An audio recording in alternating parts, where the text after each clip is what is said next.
11th के class में आप सभी छात्रों का एक बार पुनः स्वागत है। रिलेटिव सेपरेशन टाइप प्रॉब्लम्स हम देखने जा रहे हैं। Relative separation type problems. तो शुरू करते हैं हम। मान लीजिए कि दो व्यक्ति, एक ए है और दूसरा बी है। ये देखिए, ये ए है और ये जगह का नाम, पॉइंट का नाम है, और ये व्यक्ति मान लीजिए कि 1 है और ये दूसरा कहीं डी पर है। दोनों दूसरे से डी दूरी से सेपरेट है। ये 2 है।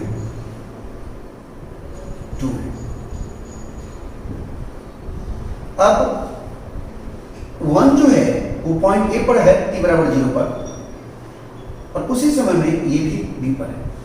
अब ये v1 वेलोसिटी से चलना शुरू करता है θ1 समय एंगल बनाकर इस लाइन से। A1 और 2 को ज्वाइन करने वाला लाइन जो AB है उससे θ1 कोण बनाकर पहला v1 वेग से चलना शुरू करता है, और इसी लाइन से दूसरा θ2 कोण बनाकर v2 वेलोसिटी से चलना शुरू करता है। अब देखिए, इस v1 का 2 कंपोनेंट होगा। एक जो है वो हमारा v1 cos θ1 होगा, दूसरा v1 sin θ1 होगा। ये v2 cos θ2 होगा और ये v2 sin θ2 होगा। थोड़ा सा मैं इसे इधर लिख देता हूं, जगह थोड़ा क्लियर करता हूं। ये v2, ये देखिए, ये हमारा जो वो पहला है 1 है वो v1 sin θ1 से इस दिशा में चलेगा, और ये जो 2 वाला है सेकंड, ये v2 sin θ2 से इधर चलेगा।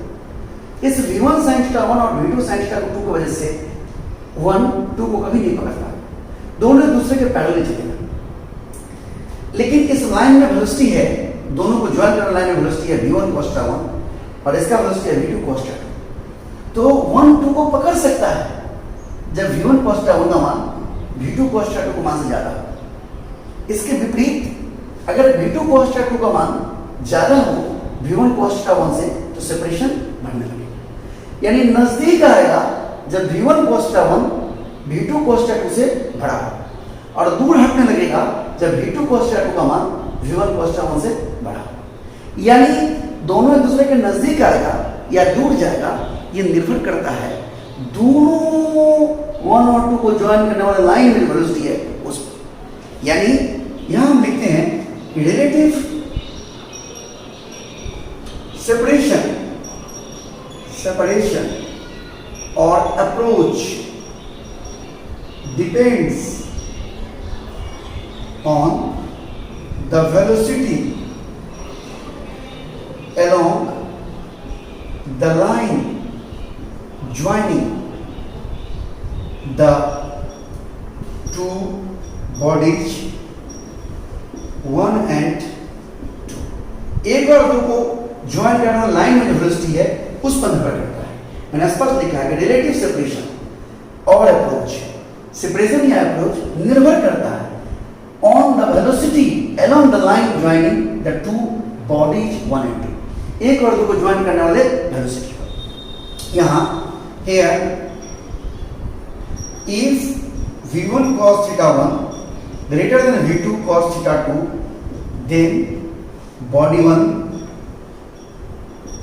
approaches the body 2, यानी 1 2 के नजदीक जाएगा। एंड इफ v1 cos θ1 छोटा हो जाए v2 cos θ2 से, then body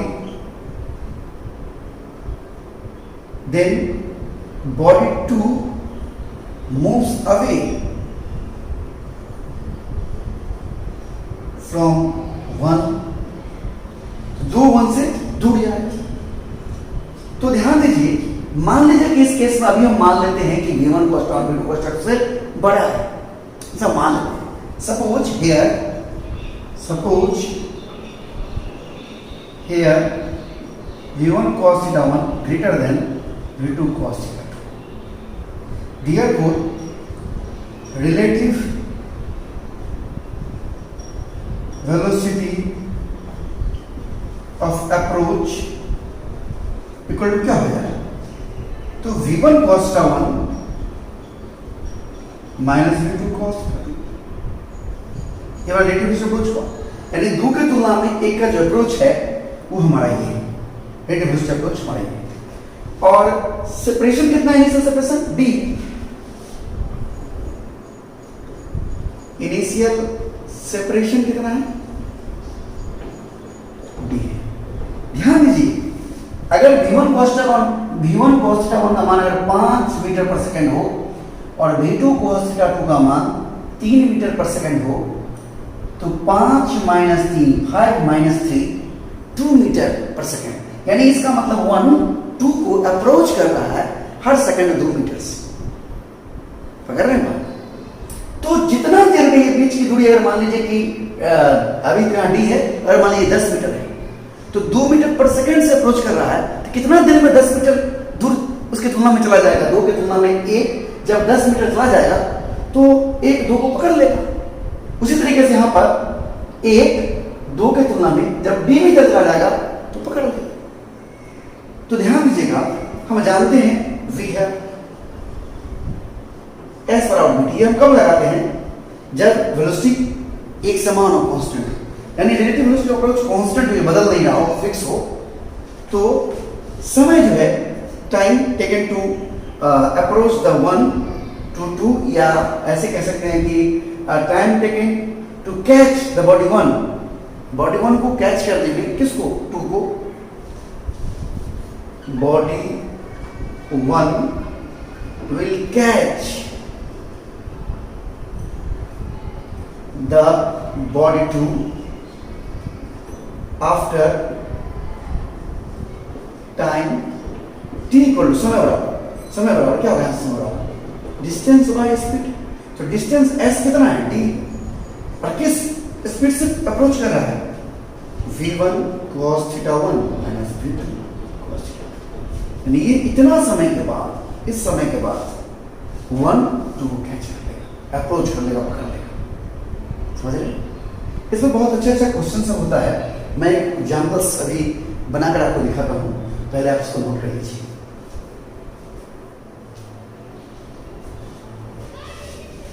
हमने एक एग्जाम्पल लिख लिया है रिलेटिव सेपरेशन पर आधारित question. n particles situated at the corners of a regular polygon of side a, एक पॉलीगॉन है और रेगुलर है, मतलब जिसकी भुजाएं आपस में बराबर है और उसका साइड लेंथ ए है, move at a constant speed, और एक समान स्पीड v से चल रहा है। ईच पार्टिकल मेंटेन्स, हर पार्टिकल मेंटेन किया हुआ है a direction towards the particle at the next corner, हर पार्टिकल अपने अगले कॉर्नर वाले पार्टिकल पर अपना वेलोसिटी मेंटेन किया हुआ है। कैलकुलेट, तो निकालिए the time the particle will take to meet each other, एक दूसरे से कितना देर में मिल जाएगा वो टाइम आपको बताना है। तो ध्यान दीजिए, सबसे पहले तो हम आपको फिगर बना के समझाएं। एक पॉलीगॉन है, बहुत सारा साइड होगा, हम अपने साइड्स को दिखा भी नहीं पाएंगे, बहुत सारे साइड्स होंगे। देखिए यहां A1 शुरू हुआ, A1 A2 A3 A4 A5 A6, इस तरह से ये AN है, ये हमारा AN है, और इसका सेंटर कहीं, इसको ऐसे मिला देंगे। प्रत्येक भुजा की लंबाई A है। देखिए जो A1 पर है वो A2 तरफ वाले पार्टिकल की तरफ अपना वेलोसिटी रखे हुआ है v,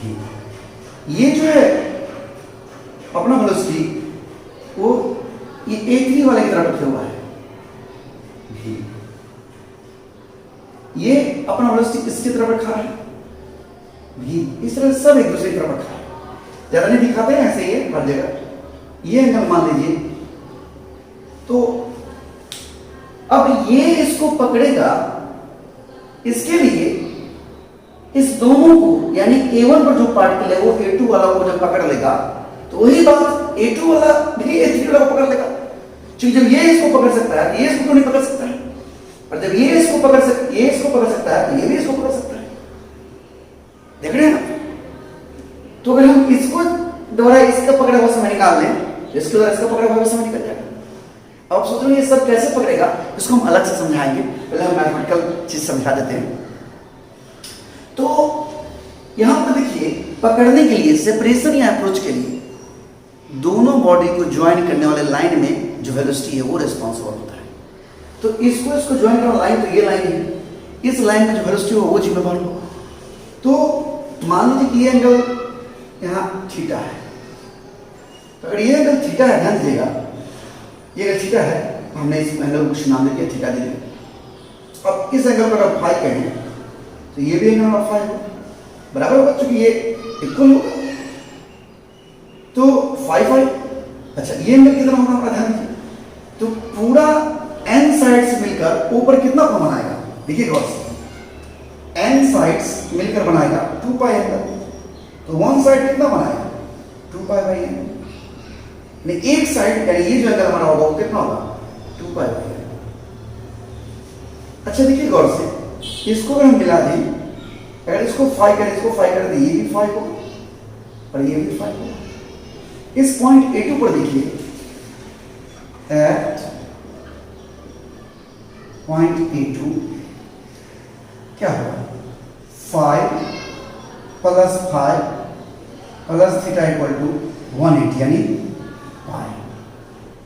इसीलिए theta equal to pi minus 2 देख रहे हैं,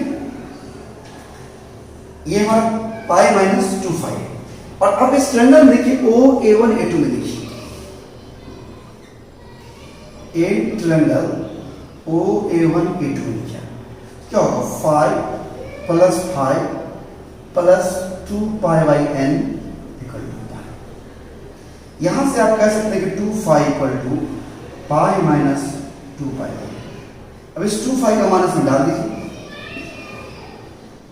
फ्रॉम 1 and 2 इक्वल टू क्या होगा,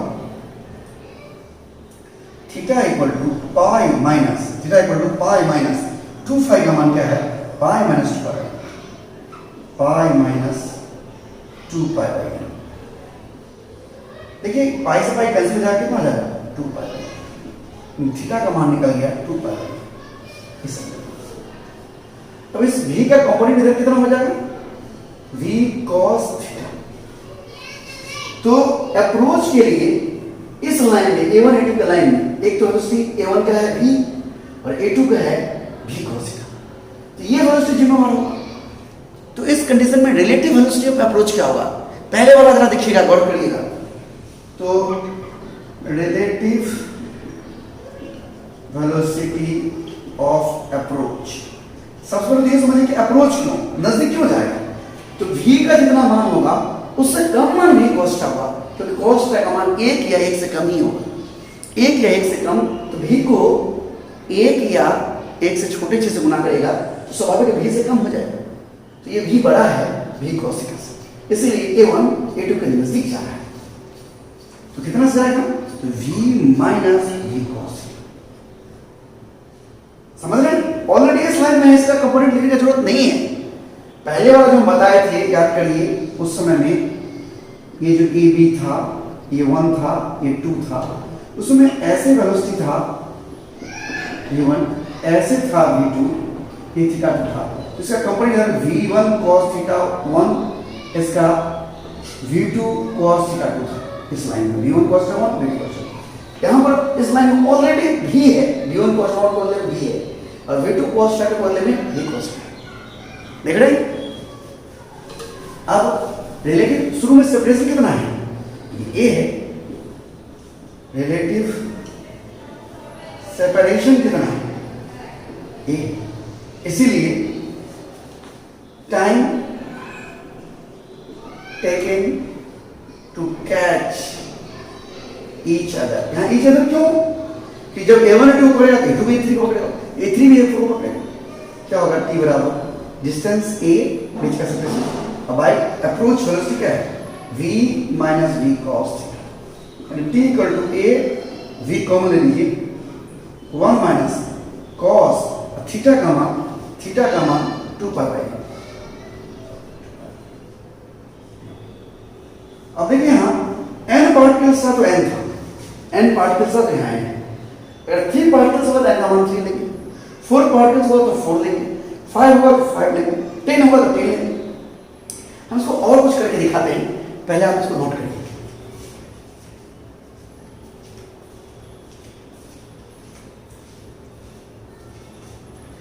एक यहां पर एक एग्जांपल लिखिए। अगर 3 पार्टिकल्स होता, जो ये इक्विलैटरल ट्रायंगल है, ये A पर होता, B पर होता, C पर होता, ये इसकी तरफ चलता V से, ये इसकी तरफ होता V से, और ये इसकी तरफ होता V से। पूछता कि बताइए तीनों एक दूसरे से कब मिलेगा और कहां मिलेगा? When and where all the 3 are meet together।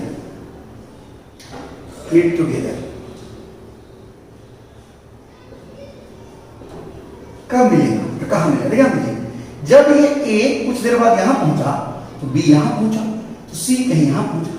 अब ये A को दिखेगा, अरे ये तो यहां है, ये इधर चलेगा ऐसे, उसकी दिशांतर हमेशा तरफ है, इसलिए लगातार होगा। लेकिन मैं थोड़ा दूर पर दिखा रहा हूं, ये दिखेगा इसको यहां तो ये कुछ ऐसे हो जाएगा, ये इसको दिखेगा यहां तो कुछ ऐसे हो जाएगा, अब ये इसको दिखेगा यहां तो कुछ ऐसे हो जाएगा, ये दिखेगा इसको यहां तो कुछ ऐसे हो जाएगा, ये देखेगा इसको ऐसे हो जाएगा। इसको कुछ घूमते लगातार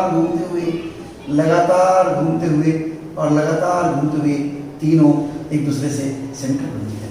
वही इसमें भी होगा, लगातार घूमते हुए सब सेंटर बन जाए। क्योंकि ये हमेशा B को फॉलो कर रहा है, जैसे जैसे B इधर आ रहा है वैसे से इधर जा रहा है, ये जैसे जैसे इधर आ रहा है वैसे से ये इधर जा रहा है, लगातार सेंटर बन जाएगा। कहां मिलेगा? सेंटर बन जाएगा। और देखिए यहाँ 3 साइड्स है, हियर एन इक्वल टू क्या है 3, तो समय क्या लगेगा? समय बराबर A यहां साइड लेते हैं, अरे दूसरा कुछ D होगा तो D डाल देते हैं, V into 1 minus cos 2 pi by n अमान 3, यानी A divided by V into 1 minus cos 2 pi by 3, 2 pi by 3, यानी 2 pi by 3 मतलब 120 डिग्री, 360 बटा 3 यानी 120 डिग्री। तो क्या हो जाएगा? A divided by V into 1 minus cos 2 pi by 3 मतलब माइनस हाफ, यानी क्या हो जाएगा? A into V इसको सॉल्व कर दें, ये क्या होगा? 3 by 2, क्या होगा? 2A by 3, T बराबर 2A by 3। ये 3 साइड से 4 साइड से रहेगा तो n का मान 4 डाल दीजिए। बात समझ रहे हैं? तो कितना भी रहेगा सब बन जाएगा इससे। ओके,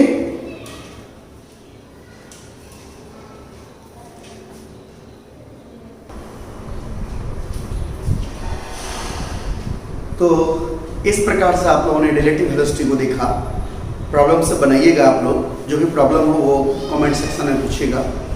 लेकिन अब जो हम लोग पढ़ने वाले हैं वो न्यूटन्स लॉ ऑफ मोशन, जो कि फिजिक्स को एक नया रूप देता है।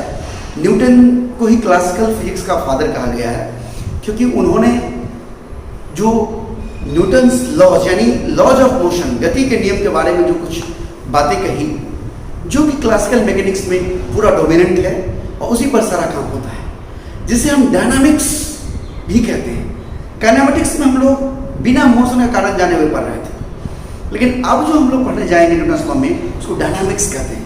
कोई मोशन क्यों हो रहा है, उस क्यों का जवाब हमें डायनामिक्स में मिलता है। हम हर मोशन के पीछे के कारण उसके लॉजिक्स को समझ पाएंगे। तो अगली क्लास में हम लोग वो देखेंगे। आज यहीं तक रखते हैं। Okay, bye.